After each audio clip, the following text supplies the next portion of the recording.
नमस्कार प्रिय विद्यार्थियों। रीट 23 और 24 जुलाई को है और अब आपके हाथ में 21-22 दिन बचे हैं। अपने YouTube चैनल पर क्रैश कोर्स चल रहा है जिसमें हमने NCERT के 350 क्वेश्चन देख लिए। शिक्षण विधियों में हमने सामाजिक अध्ययन, विज्ञान, गणित, पर्यावरण अध्ययन की शिक्षण विधियाँ भी देख ली। अब हम देखने वाले हैं शिक्षण विधियाँ हिंदी की। ठीक है, जैसे अभी हम हिंदी की शिक्षण विधियाँ देखने वाले हैं और संस्कृत और अंग्रेजी दोनों मेरे बस की नहीं है, तो कोशिश करेंगे कोई दूसरे गुरुजन जो है उनसे कह के इनका भी करवा देंगे। और इसकी PDF का मैं बता चुका हूँ, ई-बुक के रूप में आपको यस गुरु ऐप पे मिलेगी। ये 30 क्वेश्चन की PDF जो अभी हम पढ़ा रहे हैं ये टेलीग्राम चैनल पर भी मिल जाएगी। कंप्लीट PDF जो है वो आपको वहाँ मिलेगी। तो हिंदी भाषा शिक्षा शास्त्र, भाषा शिक्षण की विधियाँ, अभी रीट पर फोकस कर रहे हैं। रीट के साथ थोड़ा करंट अफेयर चलता रहेगा सेकंड ग्रेड फर्स्ट ग्रेड के लिए, और रीट के बाद पूरा फोकस फर्स्ट ग्रेड और सेकंड ग्रेड पे रहेगा। करंट अफेयर से मुझे याद आया, आज ही एक विद्यार्थी ने ये मैसेज किया टेलीग्राम पे, गौरव जैन, उनको धन्यवाद देना चाहूँगा इस वीडियो के माध्यम से। उन्होंने देखो लिखा है, गुरुजी आपके करंट अफेयर, आपको दिख रहा होगा, मैं बोल देता हूँ पढ़ के नोट्स के लिए मेरे पास कोई शब्द नहीं है। कंप्यूटर भर्ती वाले एग्ज़ाम दिया, हालांकि मैं आपकी वीडियो देख तो नहीं पाया था मेरे पास, लेकिन मैं बाद में देखा और आपने वीडियो में बोला कि यस गुरु ऐप से PDF ले लेना। तब मैं PDF पढ़ा तो 8 क्वेश्चन कंप्यूटर एग्ज़ाम में आए थे, वो आपके नोट्स में से ही थे। सर थैंक्स सर, गॉड आपके हर मनोकामना पूरी करें। तो गौरव जी आपको भी इस वीडियो के माध्यम से धन्यवाद देते हैं, आपकी भी मनोकामना पूरी हो, आपका प्यार इसी प्रकार से बना रहें और हम आपके विश्वास पे खरे उतरते रहें, ये हमारा प्रयास है। तो हिंदी भाषा शिक्षण की विधि है, तो ये शिक्षण विधियाँ आई हुई है रीट एग्ज़ाम 2011 से लेके 21 तक, जहाँ कहीं भी वहाँ से वो कंप्लीट है। इनको रिवीजन करना आपके लिए उपयोगी साबित होगा आगामी एग्ज़ाम के लिए। तो देखो, अनुकरण विधि, आगमन निगमन विधि, भाषा प्रयोगशाला विधि, उपयुक्त सभी। तो देखो, हिंदी भाषा कि आप टीचिंग करवाते हैं, शिक्षण करवाते हैं, तो आगमन और निगमन तो काम ही लेते ही है। पहले आगमन से उदाहरण दे के समझाएंगे, फिर सूत्र बन गए, फिर सीधे सूत्र से बताते जाएंगे, जैसे संधि वगैरह है, व्याकरण। अनुकरण विधि भी होती है, आप जैसे जैसे बोलते हैं बच्चे वैसे वैसे उसका अनुकरण करते हैं। कई बार होता है ना, जैसे आपने देखा होगा कि जैसे मान लो ये नाम है कैऋषि, है ना, कृषि। अब गुजरात में इसको बोलेंगे कुर्सी, कु बोल रहे हैं वहाँ, ठीक है। ऐसे ही कुछ नाम है अध्यक्ष, अध्यक्ष, ये कषय है, ये आपको पता ही ना, शुद्ध कषय है, मगर यूपी साइड में क्या बोलते हैं, इसको क्षय बोलेंगे, अध्यक्ष। तो उच्चारण जैसा आप करेंगे वैसे स्टूडेंट करेंगे। तो अनुकरण विधि, भाषा प्रयोगशाला विधि, तो उत्तर हो जाएगा उपयुक्त सभी, यानी हिंदी भाषा शिक्षण की ये विधियाँ है। भाषा शिक्षण के सिद्धांत है, भाषा आप पढ़ा रहे हैं तो किस प्रकार के, प्रेरणा का सिद्धांत, क्रिया द्वारा सीखने का सिद्धांत, जीवन से जोड़ने का सिद्धांत, उपयुक्त सभी। उपयुक्त सभी करने से पहले आप ये देख लिया करो कि क्या कम से कम 2 मिल रहे हैं। तो देखो, क्रिया द्वारा सीखने का सिद्धांत भाषा में ये तो होगा ही, आपने भाषा पढ़ा दी, फिर कहा बोल के प्रैक्टिस करो, तो क्रिया हुई ना। जीवन से जोड़ते हुए चीज़ों को, ये ज़रूरी है, प्रेरणा भी मिलती है, ठीक है। तो इस प्रकार से ये हो जाएगा। आगमन विधि के रूपों की संख्या है, इस वीडियो में हम 30 क्वेश्चन देखने वाले हैं, ध्यान रहे। आगमन विधि, आगमन विधि होती आप जानते ही है, पहले उदाहरण दिए विभिन्न प्रकार के और फिर उनसे सूत्र बनाया और आगे बढ़ाया। तो 5, 2, 7, 3, तो यहाँ पे उत्तर हो जाएगा 2। अब वो कौन कौन से हैं वो आप बताना, मेरे अभी ध्यान में नहीं है, आपके किसी के ध्यान में हो तो बताना। वाक्य विश्लेषण के शिक्षण हेतु उपयुक्त विधि है। वाक्य का विश्लेषण करते हैं ना कि भी इसमें कर्तार, कारकर, कालर, वो सब, तो कौन सी विधि इसके लिए उपयोगी रहेगी? आगमन, निगमन, गीत, अभिनय या उक्त विधि? बताओ क्या उत्तर होगा इसका? तो इसका उत्तर हो जाएगा आगमन विधि। वाक्य विश्लेषण के लिए आगमन विधि जो है वो उपयोगी है। आगमन का आप जान गए कि पहले उसका वाक्य का विश्लेषण करेंगे, समझेंगे, फिर बताएंगे कि इसमें ये इस वजह से ये यहाँ पे आया है। निगमन विधि जिसमें क्या होता है, पहले सीधे सूत्र लिख दिया और फिर उसके अनुसार संधि वगैरह बता दी, कहीं बैठा नहीं तो कह दिया ये अपवाद है। ठीक है, तो ये विधि मनोवैज्ञानिक है या अमनोवैज्ञानिक? ये अमनोवैज्ञानिक है, क्योंकि बच्चे फिर रटने की ओर प्रवृत्त होंगे। पहले उनको समझाया जाए, फिर सूत्र बनाए जाए तो बच्चे समझ लेंगे। सीधे सूत्र लिखा दिए कि इनको रट लो, तो सूत्र रटना भी एक सीमा होती है सूत्र की भी, तो ये अमनोवैज्ञानिक विधि है। और सूत्र का पहले समझ में आ गया ना, तो फिर उसको रटना भी सरल हो जाता है। व्याकरण शिक्षण, व्याकरण पढ़ाई जा रही है, तो किस प्रणाली को विकृत रूप में सुग्गा प्रणाली भी कहते हैं। व्याकरण पढ़ाने की एक प्रणाली है जिसको सुग्गा भी कहते हैं। तो ये कौन सी प्रणाली है? ये आए हुए क्वेश्चन है दोस्तों। व्याकृति, सहयोग, पाठ्य पुस्तक, निगमन। तो आप व्याकरण पढ़ा रहे हैं या कुछ भी पढ़ा रहे हैं, तो व्याकरण में आपने किताब खोली और किताब के अनुसार सीधा बोर्ड पे लिखा दिया और कहा ये लो हो गई व्याकरण। तो वो पाठ्य पुस्तक प्रणाली जो है, इसको सुग्गा प्रणाली भी कहते हैं। अब याद रखने की ट्रिक कि ये प्रणाली सुगली प्रणाली है, मतलब बच्चों के लिए कोई ज़्यादा उपयोगी नहीं है। थोड़ा शिक्षक अगर पढ़ा रहा है तो थोड़ा सरल तरीके से बच्चों को पढ़ाना पड़ेगा, नहीं तो फिर किताब से तो बच्चे खुद ही कर लेंगे हूबहू। अनुकरण विधि रचना के लिए उपयुक्त है। अनुकरण वही, बच्चे आपका अनुकरण कर रहे हैं, शिक्षक आदर्श वाचन कर रहा है, बच्चे अनुकरण वाचन कर रहे हैं, तो ये किस स्तर पर उपयोगी है? सीधी सी बात है, उच्च स्तर पे है नहीं, ये है नहीं। तो शिशु के लिए भी इतना छोटा बच्चा है, तो प्रारंभिक स्तर इसका उत्तर हो जाएगा। लेखन और उच्चारण के लिए अनुकरण विधि उपयोगी है। बताइए क्या उत्तर होगा इसका? लेखन और उच्चारण, लिखना है, उच्चारण करना है, तो आप अनुकरण करेंगे, तो ये भी प्रारंभिक स्तर पर ही, छोटे बच्चों के स्तर की। और वैसे रीट भी आप पढ़ रहे हैं, तो कक्षा 1 से 8 के लिए आप इसमें शिक्षक बनने वाले हैं। प्रारंभिक स्तर, नींव को आप मजबूत करने वाले हैं। भाषा शिक्षण की सूत्र विधि का मूल स्रोत कौन सी भाषा है? अब यहाँ पे देखिए स्रोत लिखा हुआ है, स्रोत नहीं होगा, ये ये नीचे रे, स्रोत। ये टाइपिंग में कृतदेव के समय ऐसे आ जाता है, कोई दिक्कत नहीं। अब यहाँ भी है, क्योंकि ये देखो टाइपिंग में काफ़ी हर क्वेश्चन को टाइप करते हैं, फिर उसको प्रूफ रीडिंग करते हैं, पर फिर भी हो जाता है। भाषा शिक्षण की सूत्र विधि का मूल स्रोत कौन सा है बताओ? तो सीधी सी बात है, भाषा शिक्षण। हिंदी की बात चल रही है, तो फ्रेंच रूसी तो होगा नहीं, संस्कृत होगा, क्योंकि हिंदी वाले एग्जाम में क्वेश्चन पूछा गया है हिंदी भाषा में, तो हिंदी की बात चल रही है। व्याकरण अनुवाद विधि को किस नाम से जाना जाता है? व्याकरण अनुवाद क्या कहेंगे इसको, बताइए?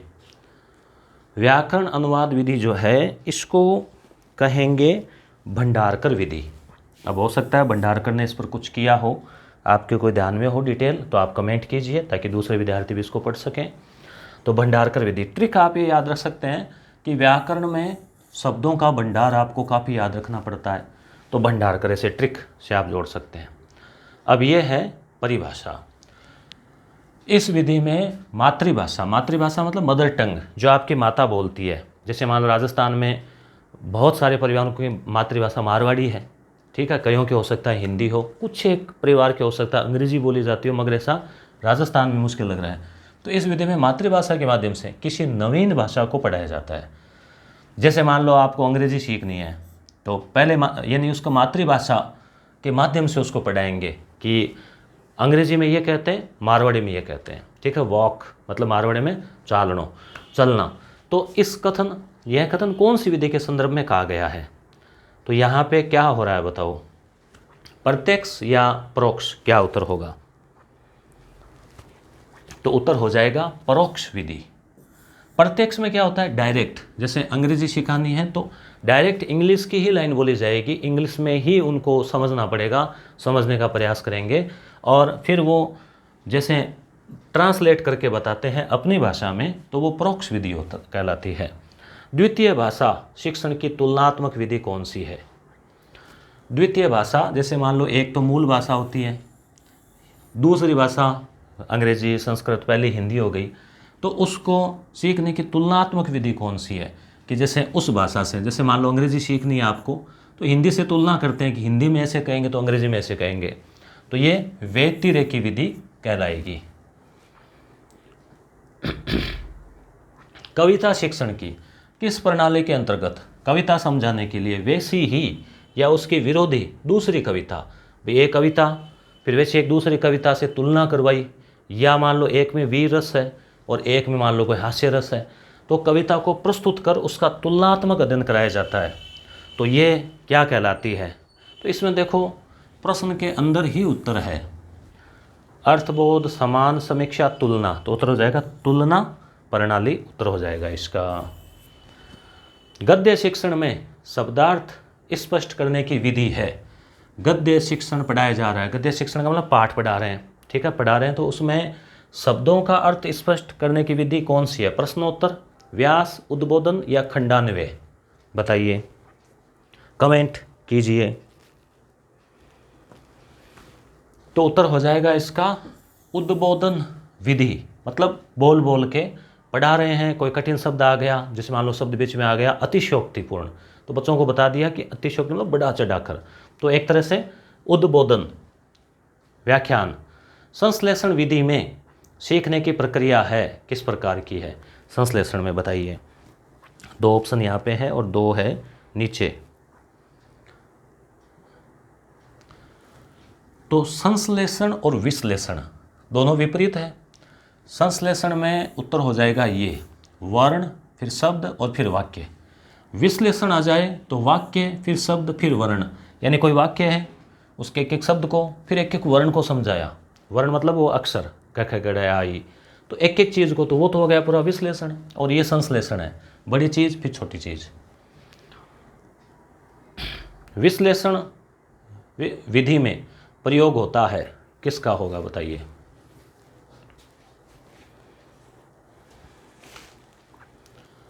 तो उत्तर हो जाएगा शब्द से वर्ण, शब्द से वर्ण की ओर। अभी अभी हमने देखा ही था ऊपर। तो आप देख पा रहे होंगे कि क्वेश्चन जो है, प्रश्न जो है वो आसपास घूमते हैं। जैसे एक क्वेश्चन पूछा तो उसके आसपास का या उससे मिलता जुलता दूसरा क्वेश्चन बन सकता है एग्जाम में। नर्सरी तथा प्राथमिक स्तर पर, ये LKG UKG। कविता शिक्षण की श्रेष्ठ प्रणाली कौन सी है? गीत और नाट्य, शब्दार्थ, प्रश्नोत्तर, व्याख्या। छोटे बच्चे हैं, छोटे बच्चों को पढ़ाना है, तो बताइए कौन सी इसमें बेस्ट रहेगी? तो छोटे बच्चे तो किससे खुश होते हैं? उनको थोड़ा सा ड्रामा किया जाए, ऐसे एक्शन किए जाएं, गाना गाया जाए, गीत गाया जाए, तो उत्तर हो जाएगा ये। योजना शिक्षण विधि के प्रवर्तक है, तो योजना नाम आ जाए, प्रोजेक्ट नाम आ जाए, तो प्रोजेक्ट पेट्रिक, ठीक है, WH किलपेट्रिक। जॉन डीवी भी थे, ये इसके गुरु थे, मगर दोनों ऑप्शन आए तो आपको फिर वही करना है।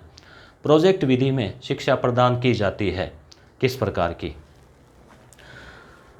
प्रोजेक्ट में क्या होता है? प्रोजेक्ट दिया जाता है बच्चों को काम करने के लिए कि ये काम आपको करना है, करके लाना है, प्रैक्टिकल प्रयोग करके। तो सैद्धांतिक तो होगा नहीं, नैतिक भी होगा नहीं, बेसिक और जीवन उपयोगी, तो जीवन में जो उपयोगी चीज़ें हैं उनकी शिक्षा दी जाएगी। प्रस्तावना का मुख्य उद्देश्य क्या है? अब प्रस्तावना का प्रश्न हमने पहले वाली वीडियो में भी देखा था। प्रस्तावना निकाली जाती है पाठ पढ़ाने के लिए, उसके बारे में बताया जाता है, पहले भूमिका बनाई जाती है। तो इससे क्या होगा भैया? एक तो अपन गए, सीधे गए और टॉपिक लिख दिया यूनो, फिर बताना शुरू कर दिया ये वह। अब यूनो है क्या, क्यों ज़रूरत पड़ी? संगठन, तो क्लास में उदाहरण दिया कि आप बच्चे हैं, झगड़ा हो जाता है, तो एक आपका कोई संगठन हो, मॉनिटर हो, क्लास टीचर, उसको आप जाके कहेंगे, फिर वो आप में समझौता करवाएगा। तो इस हिसाब से पहले भूमिका बनाई, तो ये ज़रूरी होता है। तो उद्देश्य कथन, प्रस्तुतिकरण, नवीन ज्ञान ग्रहण हेतु तत्पर करना या सामान्यकरण? बताओ, कमेंट करो क्या उत्तर होगा इसमें से। तो सबसे बेस्ट उत्तर यहाँ पे होगा नवीन ज्ञान ग्रहण करने हेतु बच्चों को तत्पर करना, तैयार करना कि हाँ गुरुजी आने दो, बस अब हम तैयार है, बताओ फटाफट यूनो के बारे में। रंगमंच अभिनय विधि है। रंगमंच जैसे थिएटर होता है, उस पर जो नाटक वगैरह किए जाते हैं, तो ये किसकी होगी बताइए? तो सीधा सा बात पता चल रहा है, नाटक। उद्बोधन विधि का उपभेद नहीं है। उद्बोधन, जैसे मान लो उद्बोधन करते हैं, पढ़ा रहे हैं, पाठ पढ़ा रहे हैं, गद्य चल रहा है, कहानी चल रही है, नमक का दारोगा, तो अब इसमें क्या क्या चीज़ें, विधि का उपभेद नहीं है। तो उपभेद यहाँ पे 3 है और 1 नहीं है। तो देखो दृश्य विधान, अब आप बता रहे हैं तो बताएंगे ना कि दारोगा जी बैठे हैं चारपाई पे, चारपाई टूटी हुई सी है, सामने दरवाज़ा खोला, थानादार जी आए, तो इसमें आपके दिमाग में एक दृश्य बन रहा है। तो दृश्य विधान। अभिनय, शिक्षक साथ साथ में अभिनय भी करेगा, बुजुर्ग व्यक्ति आया, बड़ी मुश्किल से चला, तो इस प्रकार से थोड़ा थोड़ा अभिनय भी रहेगा, कहानी भी बताई जाएगी। तो अनुवाद जो है इसका नहीं होगा प्रयोग, उपवेद नहीं है अनुवाद इसका।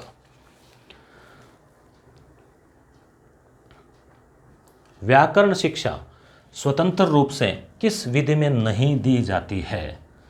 तो व्याकरण की शिक्षा स्वतंत्र रूप से यानी अलग से, तो यहाँ पे देखिए आगमन और निगमन, ये तो दोनों, तो दो ऑप्शन तो एक से ही हो गए ना, कि आगमन में सूत्र पहले उदाहरण देकर और इसमें पहले सूत्र बताकर। पाठ्य पुस्तक विधि, इसमें क्या होता है भाई, किताब है, किताब से बता रहे हैं, तो ये तीनों तो किस विधि में नहीं दी जाती? इन तीनों में तो दी जाती है। भाषा संसर्ग विधि जो है व्याकरण शिक्षा स्वतंत्र रूप से, तो स्वतंत्र रूप से देने का मतलब आप अलग से, जैसे मान लो आपने पहले पाठ पढ़ा दिए, कुछ भी नहीं समझाया, फिर आप कहेंगे लो भाई अब हम ग्रामर शुरू करेंगे, कोर्स पूरा हो गया, व्याकरण शुरू करेंगे, तो फिर ये भाषा संसर्ग विधि जो है वो उत्तर हो जाएगा इसका। समझ गए होंगे आप। भाषा संसर्ग का मतलब भाषा के साथ साथ, जैसे जैसे आप पाठ पढ़ा रहे हैं, बीच में कोई शब्द आ गया, जैसे यहीं पे आ गए मान लीजिए स्वतंत्र, तो बच्चों को बता दिया स्व हर जगह आता है अपने बारे में, तंत्र मतलब शासन हो गया, ठीक है। तो पढ़ाते समय साथ साथ में व्याकरण बता रहे हैं, ग्रामर बता रहे हैं, तो भाषा संसर्ग विधि है, ये ज़्यादा प्रभावशाली होती है। निम्नलिखित में से रचना शिक्षण की विधि नहीं है? प्रवचन, निर्देशन, प्रश्नोत्तर, भाषा संसर्ग। बताइए, रचना शिक्षण, कोई रचना आप जो है बच्चों को पढ़ा रहे हैं, तो शिक्षण की विधि नहीं है, कौन सी नहीं है बताइए? तो रचना पढ़ा रहे हैं, कोई भी रचना हो गई, किताब हो गई, तो प्रवचन, निर्देशन, प्रश्नोत्तर, ये तो उसी से जुड़ी हुई है, प्रश्न पूछ लिया, बताइए अब आगे क्या हुआ। तो भाषा संसर्ग ये कहाँ काम आएगी? अभी अभी तो प्रश्न आया था ऊपर, व्याकरण में काम आती है ये भाषा संसर्ग, ठीक है। किस शिक्षा शास्त्री के अनुसार स्कूल एक बाग है, अध्यापक एक माली है, तो बच्चे पौधे के समान है? तो आप समझ गए होंगे कौन सी प्रणाली है, किंडरगार्टन की बात हो रही है। फ्रोबेल उत्तर हो जाएगा यहाँ पे। बेल है ना, बेल तो पौधे, माली बेल बगीचा, ठीक है। इसे आप ट्रिक से इजीली याद रख सकते हैं इसको। कविता शिक्षण की प्रश्नोत्तर प्रणाली को किस नाम से जाना जाता है? कविता पढ़ा रहे हैं और प्रश्नोत्तर तरीके से प्रश्न पूछा, उत्तर दिया, तो व्याख्या, खंडान्वय, शब्दार्थ, कथन या व्यास? व्यास का मतलब होता है विस्तार, तो यहाँ क्या उत्तर होगा? तो कविता शिक्षण करवा रहे हैं और प्रश्नोत्तर प्रणाली, कविता को पढ़ा रहे हैं प्रश्नोत्तर के माध्यम से। कविता है तो एक एक उसका मतलब खंड का विश्लेषण कर रहे हैं, टुकड़े कर करके बता रहे हैं, तो खंडान्वय, अन्वय करके। निम्नलिखित में से उपन्यास शिक्षण का उद्देश्य नहीं है? उपन्यास, अब सोचिए आपकी उपन्यास है, गोदान हो, कोई सी भी हो, पढ़ रहे हैं आप, जासूसी और हो, तो क्या उद्देश्य उपन्यास के हैं? तो उपन्यास सीधी सी बात है, बड़ी होगी, कहानी सी होगी, उसमें कोई समझाने वाली बात नहीं होगी, आपको खुद को पढ़ना है, सेल्फ स्टडी होती है बच्चों के द्वारा। तो छात्रों को स्वस्थ मनोरंजन होता है, छात्रों को द्रुत गति से मौन वाचन यानी फास्ट स्पीड से मौन वाचन का अभ्यास होता है, अभिनय में निपुणता प्रदान करना, भाषा और शैली के प्रचलित रूपों से परिचित कराना। तो इन दोनों में से बताइए क्या होगा? प्रश्न क्या है? उद्देश्य नहीं है, बताओ। तो सीधी सी बात यहाँ पे है कि अभिनय में, अभिनय मतलब एक्टिंग में उसको ट्रेंड कैसे हो जाएगा? एक्टिंग में ट्रेनिंग के लिए तो अलग से कोर्स करना पड़ेगा, या फिर नाटक जो है, नाटक का मंचन करेगा बालक, तो वो अभिनय में ट्रेंड होगा। ऐसे तो कैसे होगा? कुछ विद्यार्थियों को ध्यान में नहीं हो तो बता दूं मैं कि मेरा खुद का भी रंगमंच से जुड़ाव रहा है, और लगभग 6 महीने साल भर तक रंगमंच में भी अभिनय का कुछ अवसर जो है वो मिला है किसी वक्त में। भाषा प्रयोगशाला में नहीं होता है। भाषा की भी प्रयोगशाला होती है, हिंदी, अंग्रेजी, उसमें भाषा के बारे में कई चीज़ें बताई जाती है, उच्चारण वगैरह शुद्ध करना, तो microphone, video recording, tape recorder, ये सब होगा ही। मोबाइल फ़ोन जो है, हालांकि अब आजकल तो मोबाइल में ही रिकॉर्डर भी है, माइक्रोफोन भी है, वीडियो भी सब है, मगर भाषा के हिसाब से तकनीकी रूप से ये नहीं होगा। यहाँ शिक्षण में सबसे महत्वपूर्ण कार्य है, क्या है बताओ? कोई सा भी शिक्षण हो, यहाँ हिंदी का ही नहीं है, पढ़ाने का मूल जो कार्य है, विषय, बिंदु, समय।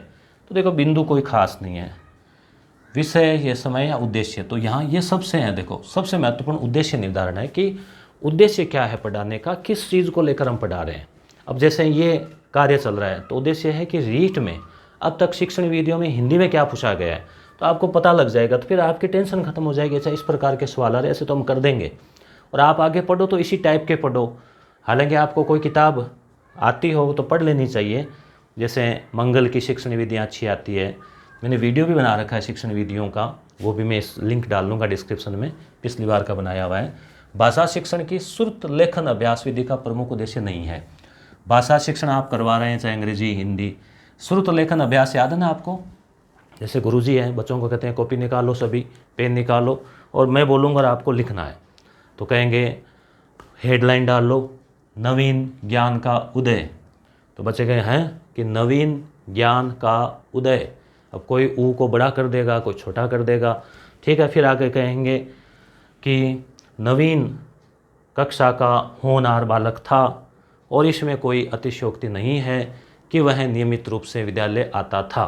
तो अब बच्चे आप बोल रहे हैं, बच्चे लिख रहे हैं, ठीक है। तो वहाँ पे क्या उद्देश्य नहीं है? वर्तनी दोष दूर करना तो है, ताकि वो मात्रा छोटी बड़ी वगैरह, शुद्ध लेखन की क्षमता का विकास करना है, नवीन शब्दों का ज्ञान। अब बच्चों को कुछ नवीन शब्द भी आए, गुरुजी ने बोले नए नए शब्द।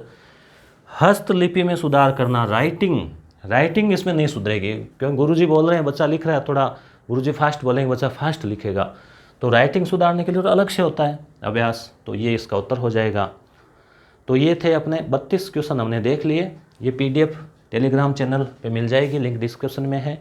इसी PDF पे आप क्लिक करेंगे तो ये रीट के लिए स्पेशल हमने सिर्फ 95 में मटेरियल दिया है, बहुत ही शानदार, जिसमें NCERT के नोट्स है सामाजिक के लिए, PDF नंबर 26, उसमें कंप्लीट नोट्स हैं 166 पेज में 7 यूनिट के। यूनिट 8, 9, 10 जो है सामाजिक में, उसमें राजस्थान अध्ययन के क्वेश्चन हमने दे दिए हैं 750, 11, 12 शिक्षण विधियों के हमने डाल दिए हैं। ओल्ड कंप्लीट जो पेपर है विज्ञान, गणित वगैरह, वो RBSC के क्वेश्चन, मॉक टेस्ट, बहुत कुछ मटेरियल जो है इसमें दे रखा है। तो आप यहाँ से जुड़ सकते हैं। समय अब कम ही बचा है, 23 दिन है, अच्छे से रिवीजन करें। मिलते हैं अगली क्लास में। धन्यवाद।